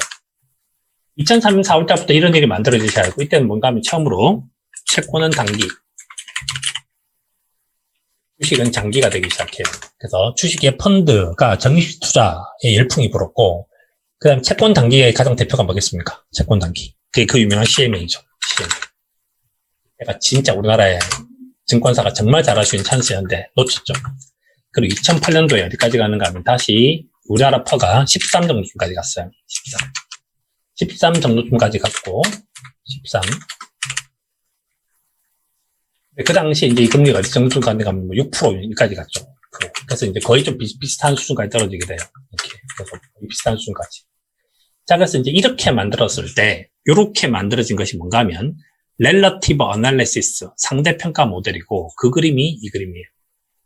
자, 근데 이 그림을 만들었을 때, 자, 여기서 이제 파가 갈라집니다. 마치 동인이 남인 북인으로 갈라지는 것처럼 파가 갈라지는데, 여기 나와 있는 이 그림이 Long-Term Interest Rate인데, 이 Long-Term Interest Rate이 회사채였던 거예요, 회사채.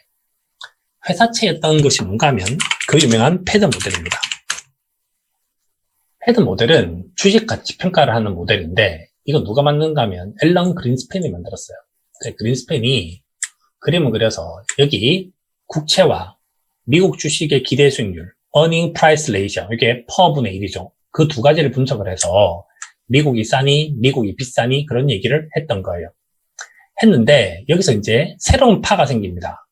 그린스팬 의장님, 당신요 좀 문제가 있어요. 왜냐하면 이거 하나는 주식회사고 하나는 국가잖아요. 부도나지 않는 국가와 부도가 나는 기업을 비교하는 것은 당신이 사과를 오렌지랑 비교하는 거잖아요. 저 틀린 것 같아요. 그리고 누가 존재를 하는가 하면 그 유명한 야데니가 나타나요. 야데니. 에드 야데니. 에드 야데니가 도이치 어쩌니 저쩌니 저쩌니 여기서 나온 사람이에요. 이번에 이 사람이 드디어 코멘트를 하더라고요. 미국 시장에 대해서.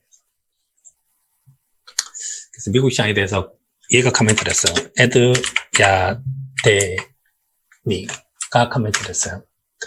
이 아저씨가 최근에 이제 미국 주식이 비싸지 않다. 어쩌니 저쩌니 에드 야데니 says investor might be 이거 아닌데. US 스타가 오버밸류드 앤드 힌트 어쩌니 슈도 고 글로벌 어쩌니 저쩌니 써놨지 않습니까? 뒤에. 하여튼 요 자료 중에서 읽어보면 나오는데 현재 저는 문제가 되는 것이 어디 있다고 보는가 하면 주식에서 가장 문제가 된 것은 제가 가장 긴 자료를 보내고 아침에 일어나자마자 항상 하는 이 자료가 이 하이드 스프레드를 업데이트 시키는 일인데 지금도 제가 이걸 업데이트 시키고 있는데 이게 되더라고요 보니까. 잠깐만요. 제가 최근까지 업데이트한 자료를 하나 내봐 드리도록 하죠. 잠깐만요.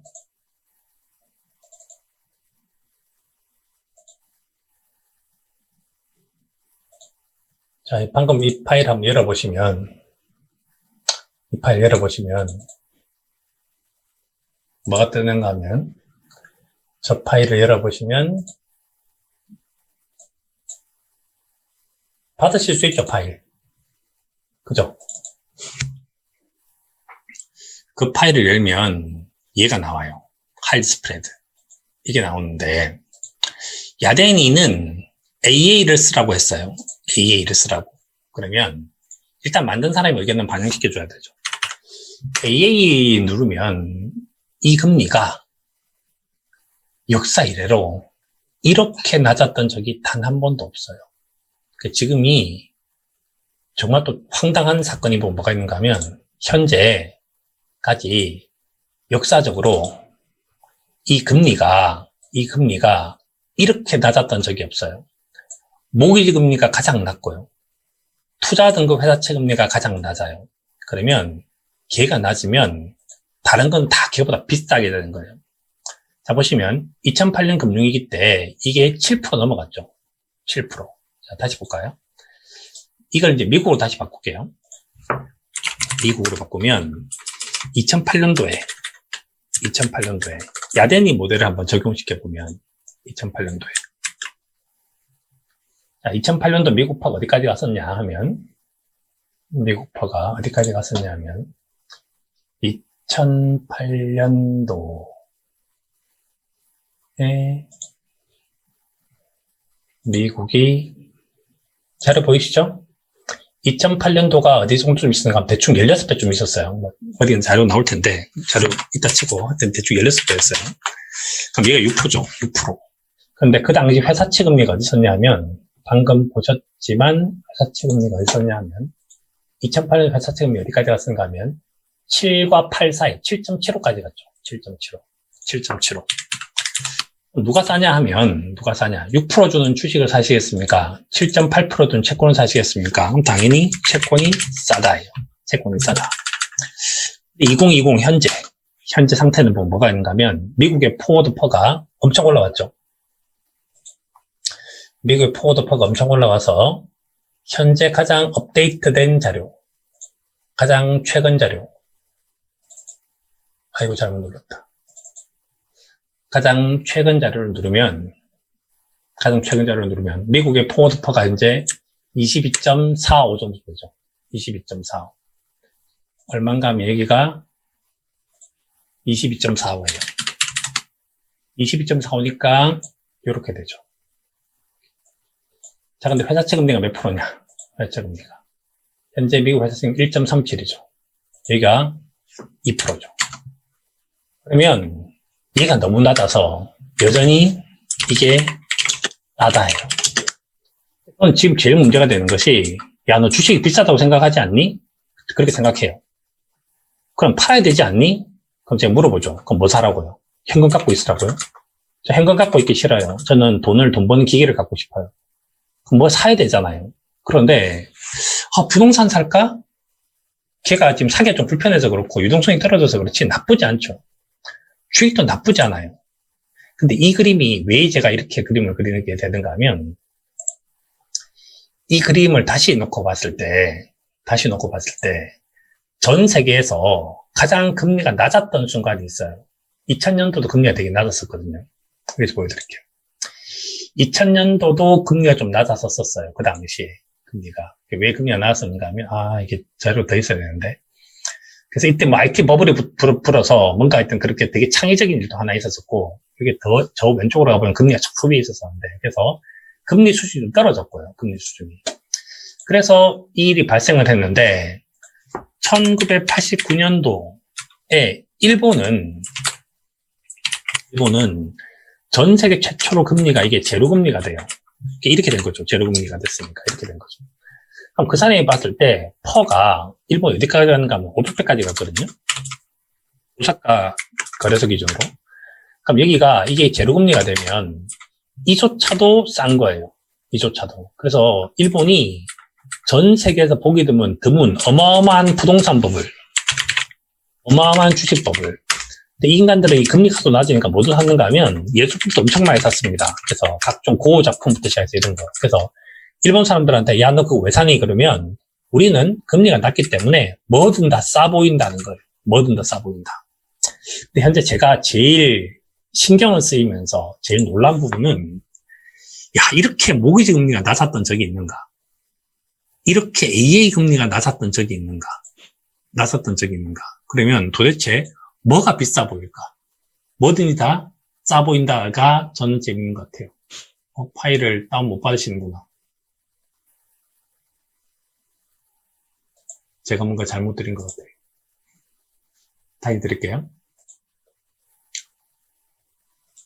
오늘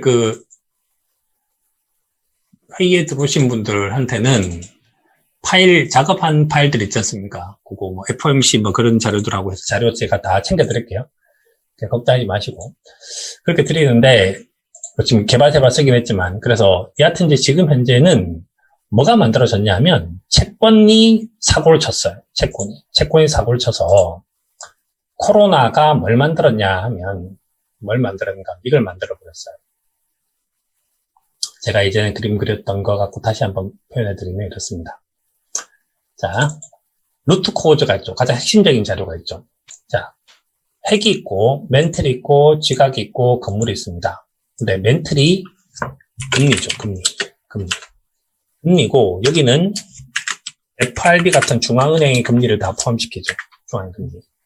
이 금리가 떨어져서, 이 금리가 현재 너무너무 낮으니까 얘가 주식시장, 부동산 시장을 움직여서 전체적으로 자산 시장에 영향을 주고 있어요. 결국 이 시장들이 움직여서 결국은 뭐가 만들어지는가 하면 생산, 소비 같은 뭐가 만들어지는가 하면 실물 시장이 만들어질 거라는 거죠. 그런데 우리가 지금 제일 처음에 제가 모두에 말씀드렸던 것이 뉴욕 말씀드렸잖아요. 뉴욕에 하루에 비행기가 오르락내리락 하는 게 3,000대라고. 그런데 실제 우리가 가지는 못하지만 여기는 즉각적으로 움직이죠. 최근에는 여기가 제일 많이 나오는 것이 물가였는데, 물건의 가격이 만들었는데, 지금은 뭐가 만들어지는가 하면, 락다운이 있었고요. 락다운이라고 어마어마한 것이 있었고, 이 코로나가 락다운을 시켜서 이 물가를 떨어뜨려서, 물가를 디플레이션을 만들었어요. 디플레이션을 만들어서 금리를 전부 다 전 세계가 제로금리까지 가버렸죠. 그랬더니, 모기지 금리가 사상 최저가 됐어요. 사상 최저. 회사채 AA가 사상 최저가 됐어요. 그랬더니 주식과 부동산이 상대적으로 너무 매력적인 재산이 돼버렸어요. 그래서 여기가 지금까지 인류 역사상 없었던 일을 만들어버렸고요. 그래서 여기가 인류 역사상 없었던 일을 만들고 있는 거죠. 거기다가 지금 현재 일어나고 있는 또 다른 두 가지 요인이 하나가 있는데, 주식과 부동산 시장에 대한 얘기. 오늘 이제 우리가 예전에 투자를 했던 것 중에서 네일이 있었잖아요, 네일. 얘가 있었는데, 얘가 어제 난리가 치고 이렇게 했는데, 여기 보면, 많이 갖고 있는 회사 중에서 뭐가 있는가 하면, 이제, DR 호튼이라는 회사가 있어요. DR 호튼. DR 호튼이라는 회사가 있는데, DR 호튼이라는 회사가, 이 회사가 어떤 일이 만들어졌는가 하면, 이제, 어제 주가도 좀 많이 떴고, 지금 이제 주가가 역사적 최고치를 경신을 했고, 또 하나는 이제 이 회사의 어닝 서프라이즈가 계속 발생을 하고 있고, 여기가 이제 가장 큰 건설 회사죠. 왜 또 이런 일이 만들어지고 있는가 하면, 일반적으로 경기가 회복기에 접어들었을 때는 금리가 낮아요. 금리가 낮아서, 낮은 금리가 부동산을 투자를 하려고 하는 사람들도 되게 쉽게 만들고, 부동산을 건설하는 사람들도, 건설회사는 대부분 다 이제 뭐가 있는가 하면 전부 다 사실 레버리지를 일으키는 금융업과 거의 비슷하거든요. 얘가 또 좋아져요. 또 하나는 뭐가 있는가 하면 이게 물가 금리 요인만 아니라 경기 요인으로 봤을 때도 재정 정책을 쓰는데, 요즘에 제일 많이 하는 게 뉴딜이잖아요, 뉴딜에 대한 얘기를 하는데, 뉴딜이 뭐를 써야 되는가 하면 고용 유발 효과가 커야 돼요. 고용 유발 효과가 큰 비즈니스의 가장 대표가 딱 두 가지인데, 하나는 자동차고 하나는 건설업이거든요. 근데 지금 자동차는 안 건드릴 거예요. 건드릴 게 별로 없어요, 실제로. 그래서 뭘 건드릴 확률이 높은가 하면, 제가 볼 때는 건설업을 건드릴 확률이 좀 높아진다고 생각해요. 그래서 얘가 지금 현재, 지금 제가 빨리 자료를 못 찾아서 그런데, 자, 여기 들어와서 이제 DR 호턴을 누르면, 호턴을 무료로 보실 분은 이 자료도 괜찮을 것 같더라고요. 여기 들어와서 이제 얘를 누르면 얘가 계속적으로 뭐가 발생하고 있는가 하면 분기별로 어닝 서프라이즈도 계속 발생을 하고 있고, 이게 그것도 있는데, 그래서 어닝 서프라이즈도 발생을 하고 있고, 지금 이제 실적이 되게 좋은 상태를 보여주고 있죠. 그래서 얘가 그걸 보여주고 있다가 저는 좀 재밌는 부분이라고 생각해요. 그래서 지금 현재는 건설사들이 나쁘지 않아요. 건설사들이. 그러니까 당연히 여기서 집을 열심히 짓고 사겠다는 사람도 되게 많아서 하고 있고, 근데 슬픈 거는 전부 버블이 아니라는 거죠. 그 다음에 주식시장도 마찬가지인데, 주식시장에서는 뭐가 있는가 하면 성장주와 관련된 기업들이 이제 떠서 고성장 기업이죠. 고성장 기업. 그래서 이제 미국의 지금 이제 미국의 상위 업체들 있잖아요. 시가총액 상위 회사들이 전부 다 뭔가 하면, 우리식으로 말하면 다 이걸 언택트 비즈니스라고 얘기를 하고, 저는 4차 혁명 관련주라고 생각하는데 얘네들 다 움직이고 있다는 거죠. 그럼 현재 상태가 언제랑 제일 비슷하냐? 주식시장으로 놓고 보자면 지금 주식이 희한하게 1999년도랑 되게 비슷해요. 1999년도. 1999년도랑 비슷해요.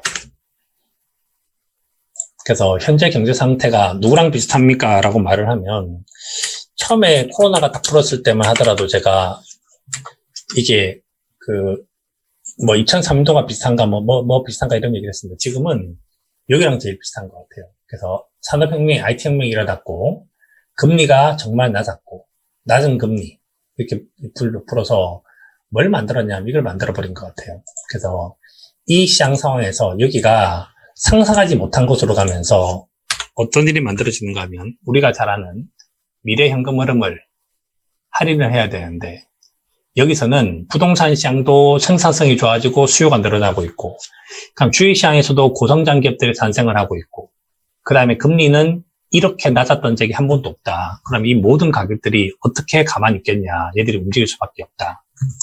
그래서 저는 지금 현재 시장 상황이, 우리가 이 채권에 대한 걸 다시 공부를 한다면, 지금 현재는 채권 자체는 별로 먹을 게 없다. 근데 채권 시장이 만들어버리는 새로운 시장들, 부동산 시장이라든지 주식시장이라든지, 그리고 아주 단기적으로는 저런 시장들이, 이런 시장이 되게 매력적으로 움직이고 있지 않은가, 이런 생각이 듭니다. 자, 그래서 이제 오늘은 좀 정신이 없으셨을 것 같긴 한데, 오늘은 이제 뭘 했냐면, 채권 시장에서 일어났던 일 중에서, 현재 시장에서 어느 쪽에서 좀 새로운 기회들 혹은 새로운 큰 찬스들이 열리고 있는지에 대한 말씀을 드렸어요. 아까 질문하신 것 중에 터키 채권이 있었는데, 터키 채권. 전 지금이 하지 말아야 될 게 몇 개 있는데, 이머징 국가 좀 별로 안 좋은 것 같아요.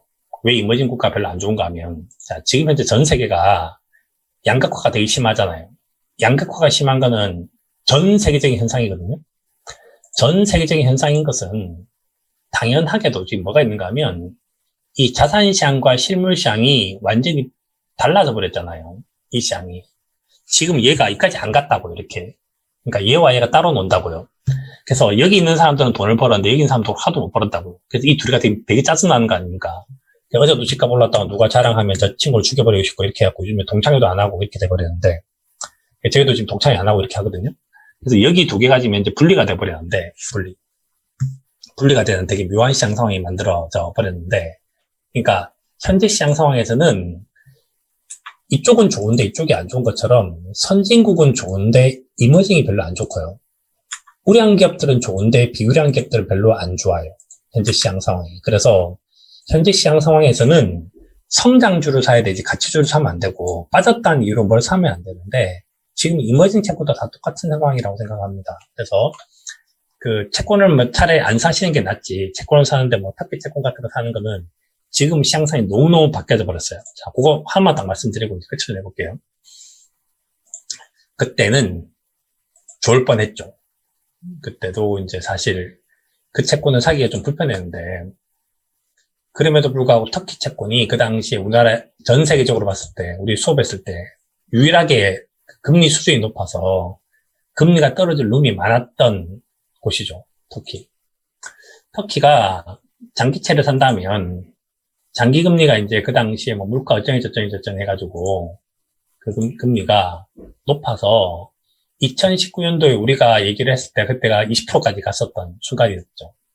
이까지 갖고 이게 이렇게 떨어진다고 생각하면 금리가 20%에서부터 시작 10% 떨어지면 뭐 채권 시장 가격은 폭등하는 거죠.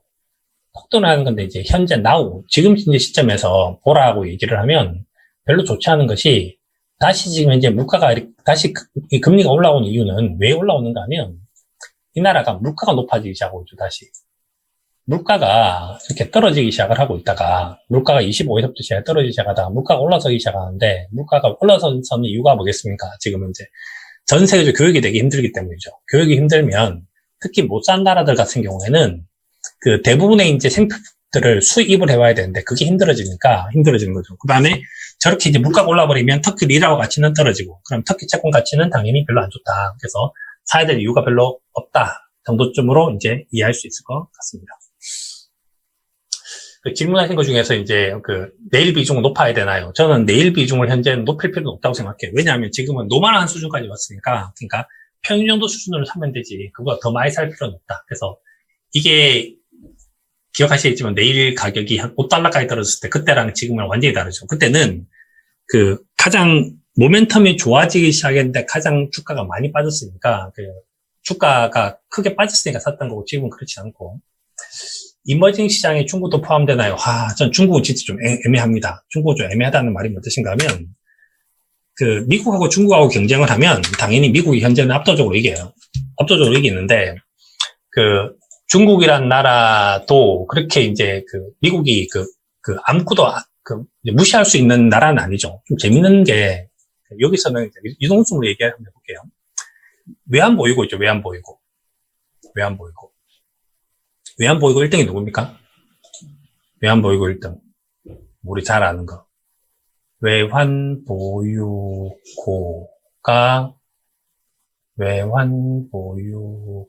있으면 재밌는데, 이 자료를 직접 보고 말하는 게 재미가 있죠. 무역, 황금보유고, 외환보유고. 여기 있어야 되는데, 어디? 그러니까 우리 다른 데서 아니까. 하지만 외환보유고 1등은 중국이죠.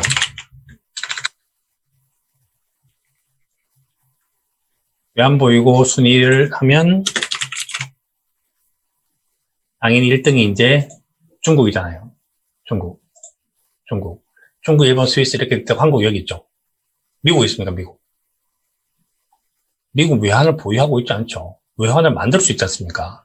만든 놈하고 그거 사는 놈하고 어떻게 똑같습니까? 그러니까 지금은 전 세계가 미국 중심적으로 움직이는 거고, 미국이 돈을 찍으면요, 다른 나라도 돈을 같이 찍어야 돼요. 같이 찍어야지. 그런데 똑같이 찍는다고 생각하면 누가 더 피해를 보는가 하면 당연히 똑같이 찍는 애들이 피해를 보는 거죠. 그래서 환율이라든지 이런 거 생각을 한다면, 지금은 이제 우리가 달러가 뭐 약세다 이렇게 얘기를 하지만, 생각을 해보면 달러가 약세긴 하지만 달러 레벨이 되게 올라온 것 같지 않습니까?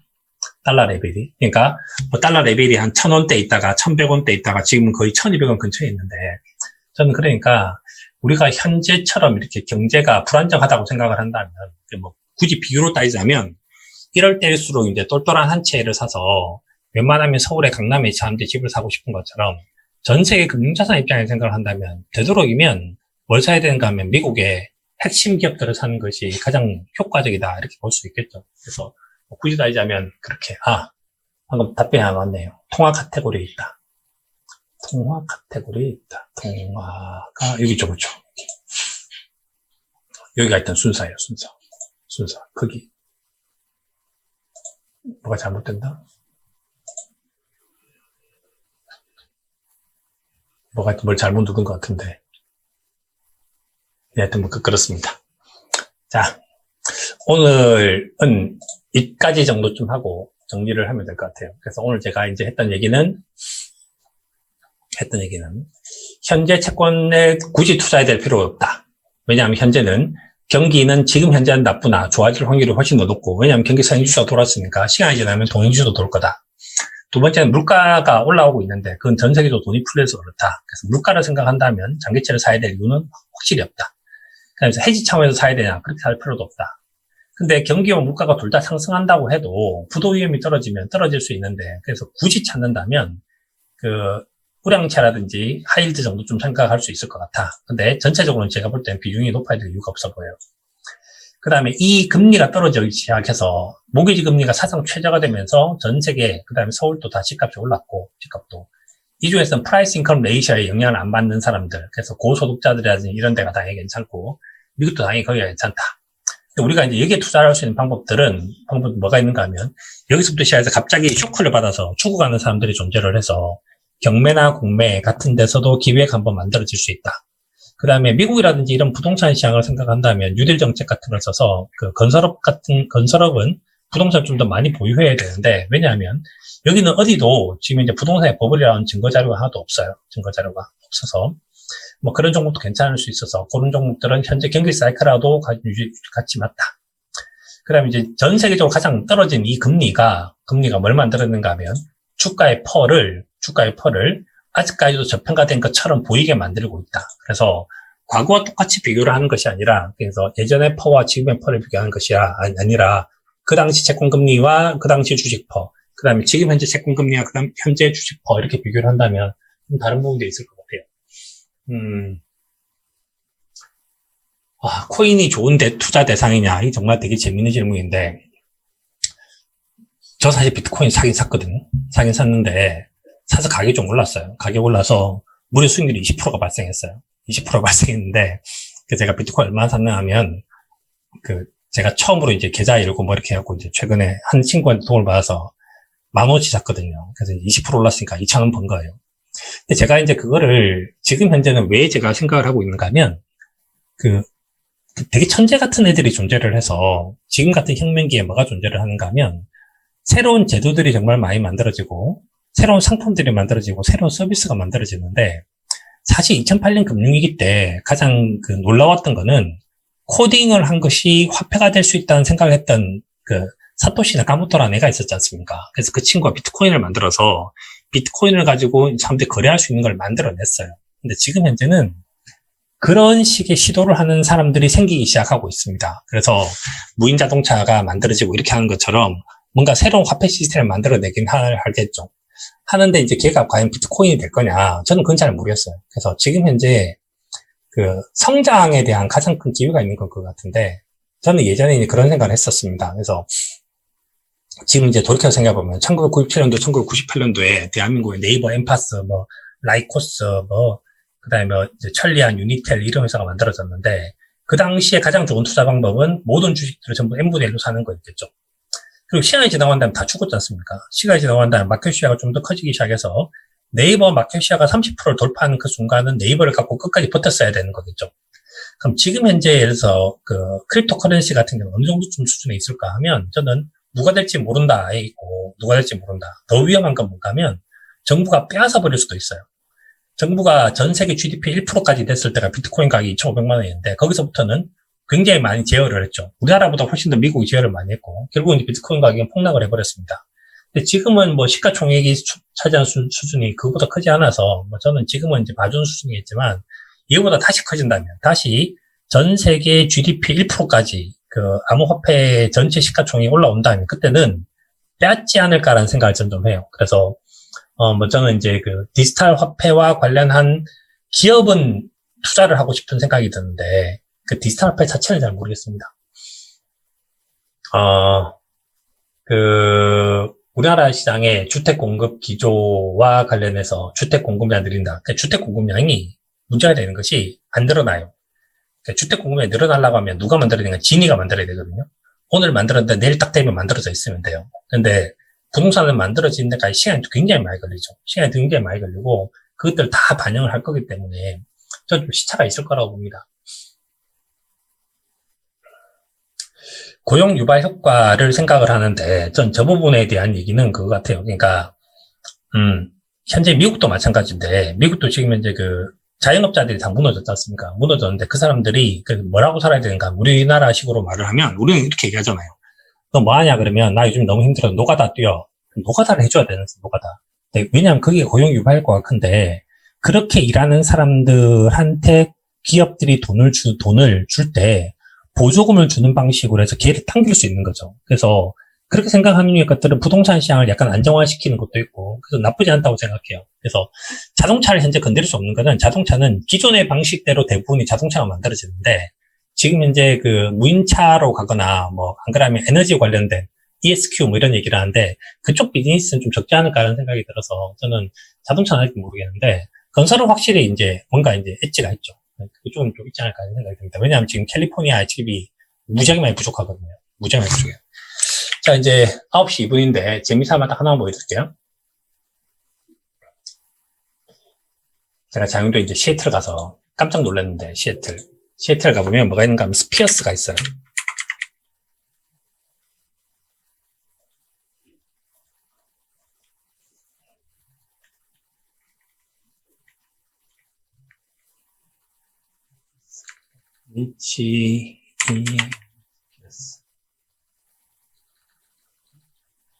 아마존. 이 스피어스를 찾아야 되는데.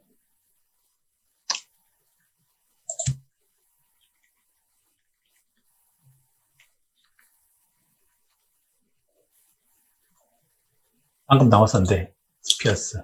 여기요. PH, 손대. 자, 여기 보시면, 아마존 스피어스가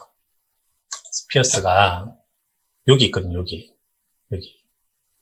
여기 있는데, 여기 가보면 이제 이게 아마존을 흉내내서 만든 자료가 있어요. 여기 가보면 전 세계 모든 식물들 이런 거 다 섞어가지고 여기 만들어서 여기를 왔다 갔다 하면서 데이터, 생각을 하고 데이터를 보고 이렇게 하라고 만들어 놓은 건데, 여기가 과거 이미지로 들어보면 스피어스가 2020년도에 이제 이게 꽉 차 있는데, 요 전체가 전부 다 아마존의 건물들입니다. 여기가 예전에는 이렇게 허허벌판이었던 거죠. 허허벌판.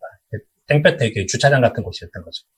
여기가 이렇게 건물들이 많이 만들어지고, 건물들 하나씩 둘씩 들어서고, 그렇게 했다가 맨 마지막에 지금 들어선 게 스피어스가 들어서는데, 현재 미국이라는 나라를 가보면 이렇게 빈 공간이 엄청 많아요. 빈 공간이 엄청 많은데, 최근에 지구온난화에 대한 얘기를 되게 많이 하는데, 제가 그래서 제일 아이디어 낸 것 중에 하나가, 지금 건설업하기 제일 괜찮은 데는 어딜까 생각해보면, 저는 알래스카 같아요. 알래스카.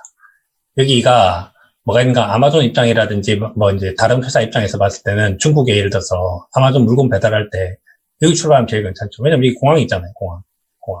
그래서 여기 이제 앵커리지 있는 그 공군 기지 있는데, 거기서부터 시작해서 물건 배달을 쭉 움직이기 시작하면 되게 괜찮아질 수 있을 것 같아서, 저는 건설업은 지금 이제 미국이 할 때가 수두룩 빽빽하게 많다고 생각해요. 자, 채권을 잡아야 된다면,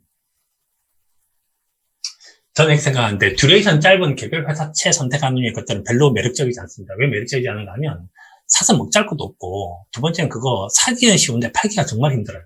정말. 그래서 왜 이제 우리가 개별 채권에 대한 투자를 할 때는 항상 유동성을 고려해야 되는가 하면 팔기가 힘들어요, 팔기가. 그래서 그걸 블락딜로 사고 블락딜로 팔면 모르겠는데 블락딜로 살 수는 있는데 팔기가 정말 힘듭니다. 그러니까 채권이 자기도 모르게 이제 바이 앤 홀드 하거나 만기까지 버티게 되는데 그렇게 하다 사고가 되게 많이 터지기도 했죠. 그래서 별로 매력적이지 않아요. 그 다음에 그 듀레이션 짧은 거를 사야 될 하등의 이유가 없죠. 하등의 이유가. 그래서 그건 뭐 돈도 안 되는 거고 차라리 그렇게 할 거면 그냥 그 제가 말씀드렸던 것처럼 바벨 포트폴리오를 짜서 그냥 차라리 캐시로 가지고 있는 게 더 낫지. 그래서 그걸 뭐 그렇게 가져가야 될 이유는 없다 이렇게 생각합니다. 자, 9시 5분이네요. 오늘 여기까지 하겠습니다. 다음에 또 기회가 되면 또 이슈가 되면 또 이제 줌으로 이런 식으로 또 한번 소통할 수 있는 방법을 찾아보도록 하죠. 오늘 여기까지 하겠습니다. 감사합니다. 수고하셨습니다.